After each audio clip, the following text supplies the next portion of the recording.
YTN 라디오의 신일의 뉴스 정면 승부 4부 순서 시작합니다. 늘 드리는 말씀이지만 유튜브 들어가셔서 YTN 라디오 구독해 주시고요. 신일의 뉴스 정면 승부 좋아요와 댓글 부탁드리겠습니다.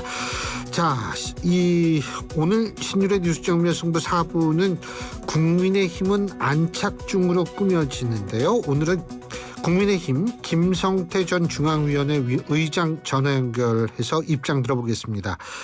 김 대표님 안녕하세요. 예, 안녕하세요. 저 김성태입니다. 예. 이재명 대표가 이제 오늘 같은 경우에 문재인 전 대통령도 아마 방문을 해서 단식 중단을 이제 권유를 하고 이랬던 모양인데 어떻게 보고 계세요? 그렇습니다. 이재명 대표가 속한 민주당의 정치 지도자뿐만 아니라 국민들 대다수 입장에서도 이재명 대표의 입장과 또 의지는 충분히 이제 알려지고 또 그 결기에 대해서도 이제 평가를 하니까 이제 단식은 본인이 접어줘야죠. 근데 이제 병원에 이렇게 이제 후송된 상태에서도 단식을 계속 이어가는 것은 어떻게 보면 시위밖에 안 되는 것이죠.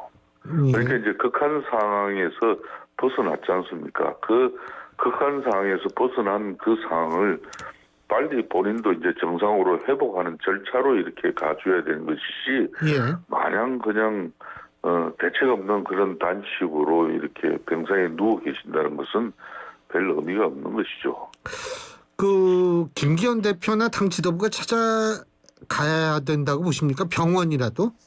저는 이제 국민의힘 지도부 입장에서는 일정 부분 이제 타이밍을 이제 아무래도 고민했을 건데, 제가 이제 당의 지도부 아니니까 제가 그 김기현 대표의 입장을 직접적으로 내가 말할 수는 없겠지만은, 아무래도 그래도 국정 운영에 무한 책임을 지고 있는 집권당 지도부로서는 상당히 이제 지금 이 사안에 대해서 많은 고민을 하고 계시겠죠.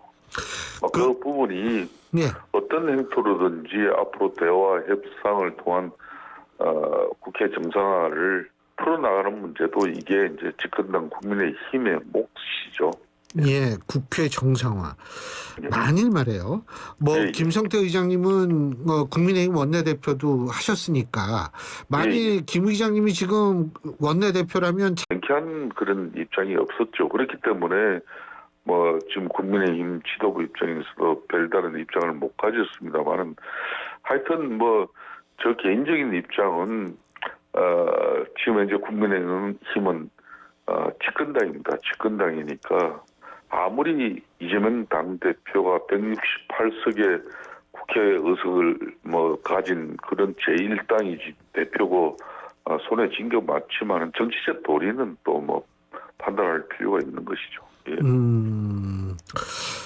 그 영장 청구는 어떻게 보세요? 그렇게 이제 한동훈 법무부 장관의 입을 빌어서 제가 꼭 그렇게 이야기할 필요는 없습니다만은 검찰은 검찰의 시간대로 판단하고 또 가는 것이고, 이재명 대표는 이재명 대표대로 한 사람의 또 헌법기관 국회의원으로서의 또 본인의 판단이 있는 것이고, 민주당은 다만 이걸 가지고 지금 민생과 경제 이런 국정의 실질적인 상권이 이렇게 고루 작동이 되어야 될 국회가 거의 지금 현재 서 있는 거랑 마찬가지지 않습니까? 그런 측면에서 제1당으로서 역할과 도리를 다해 주는 게 중요한 것이고, 검찰의 체포 동의안 부분은 이제 국회가 그 절차를 이제 밟아 나가면 되는 것이죠. 판단은 이제 국회의원들, 헌법기관 대의민주주의 국회의원들이 그 단상에서 판단할 문제죠. 예. 체포동의안 어떻게 될 거라고 보세요? 체포동의안은 저는 지난번에도 이 방송을 통해서도 이야기도 했고, 여러 가지 채널을 통해서 입장을 밝혔습니다만, 처음부터 이재명 대표는 상당히 어떤 경우에서든 자기 자신이 인신이 구속되어져서 당 대표직을 수행하지 못할 상황으로 만들어가지 않을 것이다.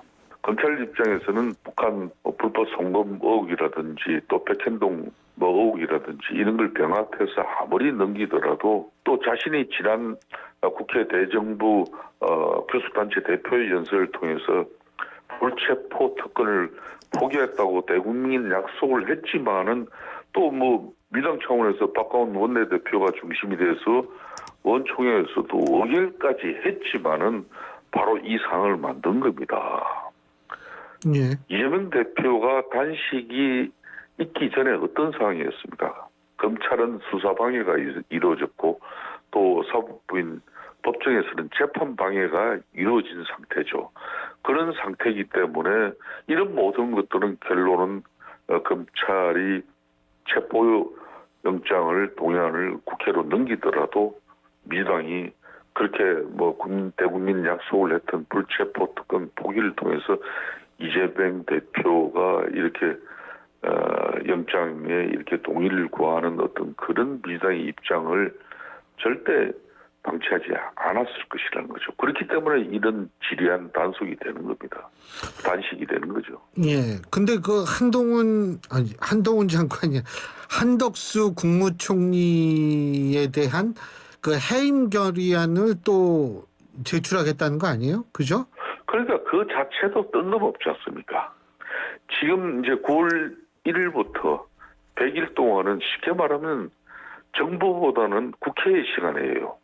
정기국회 기간 동안에는 국정감사라는 걸 통해서 정부를 견제 감시하는 모든 권한을 헌법에서 부여하고 있습니다. 이 헌법적 권한을 국회가 왜 포기하고 뜬금없이 그 헌법적 권한을 통해서 국정 운영에 대한 총리가 무한 책임을 져야 될 사안이 있다면은 국회 절대 야당인 168석을 가지고 한마디로 자신들이 뭐 탄핵을 포함한 도리 다 할 수 있지 않습니까? 그럼에도 뭐 그런 절차는 다 팽개치고 그냥 뜬금없이 지금 와서 한덕수 총리 그냥 입장 그걸로 제시했다는 것은 그건 맞지 않는 것 같아요.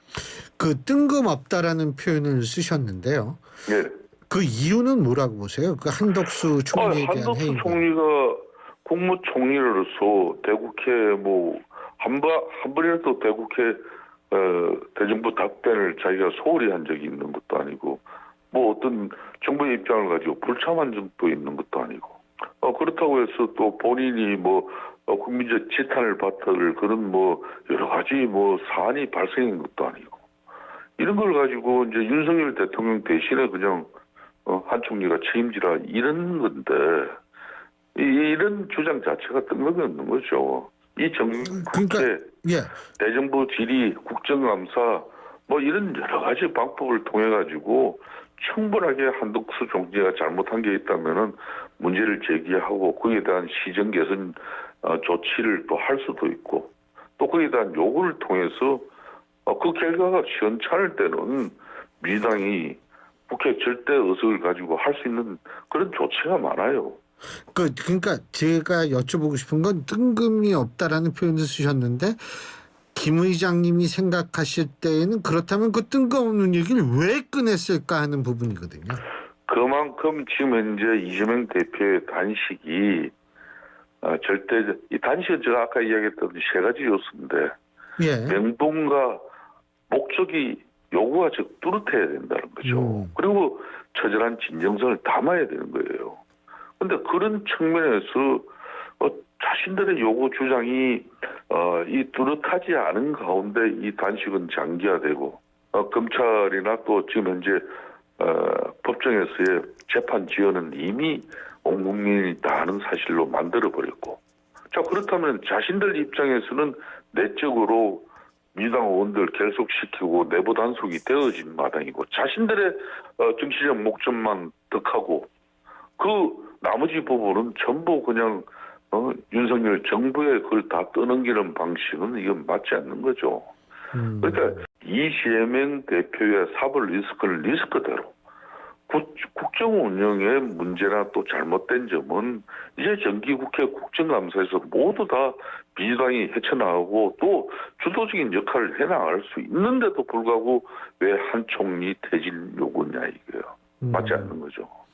그러니까 결국 어떤 명분이냐고요. 그러니까 지금 의장님 말씀은 명분 단식이 있어서 이 명분이 뚜렷하지 않고 어쨌든 내부 당정용이기 때문에 이런 상황을 돌파하기 위해서 이 한덕수 총리에 대한 해임 건의안을 발의했다 이렇게 보시는 겁니까? 그렇습니다. 이제 검찰에서 체포 동의안 뭐 분명히 넘어올 이 타이밍 우리보다도 민주당이 더 잘 알고 있었던 것 같아요. 언론 보도보다. 예. 그렇기 때문에 이번 이제 뭐 체포 동의안 넘어왔고 그 다음에 이제 국회법 절차에 따라서 이게 진행될 것인데 예. 지금 이재명 대표가 단식이 중단되고 이렇게 회복을 해가지고 국회에 나와서 정정당당하게 본인의 국회 단상에서 억울하다. 이런 부분을 본인이 직접 자신을 이렇게 대변해내고 제 헌법기관인 국회의원 개개인의 이런 판단을 통해서 검찰의 체포 동의안 청구에 따른 어떤 국회적 판단과 결정이 순조롭게 이루어질 수 있게 해야 되는데 그걸 지금 못하게 하고 있는 게 지금 이재명 대표의 입장 아닙니까? 예, 알겠습니다. 또 다른 얘기 좀 여쭤볼게요. 이제 총선 다가오면서 예. 뭐 용산 차출론 그러니까 이제 당에서 용산 대통령실에 뭐 이러이러한 사람을 좀 보내주십시오. 뭐 이렇게 뭐 이런 언론도 있고 이런 언론 보도도 있었고 그런데 어떻게 보세요? 그 용산 차출론 같은 경우에? 집권당 국민의힘 입장에서는 윤석열 대통령을 배출한 그런 집권당입니다. 네. 국정 운영에 무한한 책임도 가지고 있으면서 그걸 뒷받침을 제대로 하려고 하면은 절대 안정적 가반 의식이 필요한 것이죠. 예. 그런 측면에서 대통령실이나 또 정부에 특히 정무직으로 이렇게 선택되어진 그런 인사들에 대한 자원은 그건 인적 자원이에요. 이 정무적 판단이 이루어진 대통령 인사에 대한 이 인적 자원들은 뭐 윤석열 정부의 안정적 국정 운영 뒷받침을 위해서라도 당이 요구하고 요청하면은 뭐 대통령 입장에서 그걸 이렇게 부정하고 또 비협조적으로 가야 될 이유가 없는 것이죠. 그러니까 내년 총선에 국민의힘이 국정을 뒷받침하기 위한 안정의석 확보를 위해서는 대통령실이나 또 국정의 정무적인 국정 운영직을 가진 그분들에 대해서는 언제든지 가용 자원으로 볼 수 있는 것입니다. 과거에도 좀 그랬다 이런 거죠. 그러면 역대 어느 정권에서도 총선에서 특히 대통령실에 대통령을 모시는 그런 수족 참모들, 비서관들은 예의 없이 차출의 대상이었죠. 그만큼 이분들이 이제 국정 운영 전반에 대해서 해박하고 앞으로 또 지역을 선택하더라도 이 정부와 함께 손발을 맞추면서 그 지역의 수건 사업이나 또 그 지역의 비전을 위한 그런 의정 활동이 어느 누구보다도 활발하게 이루어질 수 있다는 그런 과거 역대의 지역 유권자들의 판단들이 많이 있었죠. 30명 정도 차출설이 있던데 이 정도면 과거에 비해서 많은 건지 적은 건지 모르겠는데요. 제가 볼 때는 뭐 30명이라는 구체적인 숫자는 우리 당에서 아직까지 요구를 하지 않았죠. 그렇지만 대략적인 언론 보도들이 그렇게 나가고 있습니다만은 대체적으로 30명 정도면 역대 어느 정권에서도 이렇게 차출되는 그런 그 정도 규모다. 숫자에 비해서는 많지도 않고 적지도 않은 그런 숫자입니다. 예. 그리고 총선 공천과 윤심과의 관계는 어떻게 파악하고 계십니까? 총선 공천과 윤심. 예.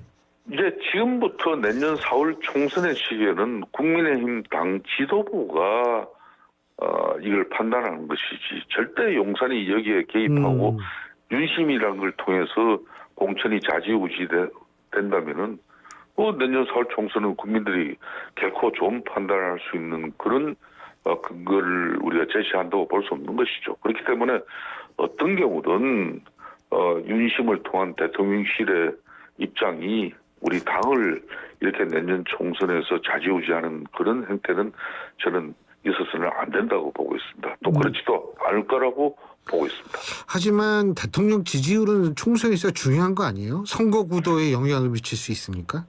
그렇습니다. 집권당은 국정 운영에 원한 책임을 져야 되기 때문에 예. 선거를 안정의석을 달라고 국민들에게 요구할 때는 가장 첫 번째가 대통령의 안정적 국정 운영 뒷받침이기 예. 때문에 그만큼 대통령의 국정 지지율이 또 중요한 것이죠. 예. 이제 뭐 흔히 말하는 선거는 구도와 바람인데 예. 상대와 이 프레임이 갖춰지는 것도 중요하겠지만은 이 바람이 집권당은 이 바람이라는 걸 대체로 선거 때 특히 총선 때는 못 가져가죠. 예. 이걸 야당 바람은 대려 예. 야당이 이제 만들기 쉬운 것인데 거기에 그런 대응하는 측면에서 게 이제 지지율이다. 대통령을 배출한 예. 그런 정당은 대체로 국민들이 한 번 기회를 줍니다. 알겠습니다. 그거는 작년 예. 6일 지방선거 때 이미 대통령의 뭐 그런 예. 뒷받침을 위해서 이미 국민들이 한 번 이렇게 표를 줬죠. 예. 그런데 내년 4월 총선에도 예. 그걸 기대해서는 안 되는 것이죠. 알겠습니다. 예, 오늘 말씀 여기까지 듣겠습니다. 고맙습니다. 예, 감사합니다. 예, 지금까지 국민의힘 전 중앙위원회 의장을 지내셨죠? 김성태 전 원내대표와 얘기 나눠봤습니다.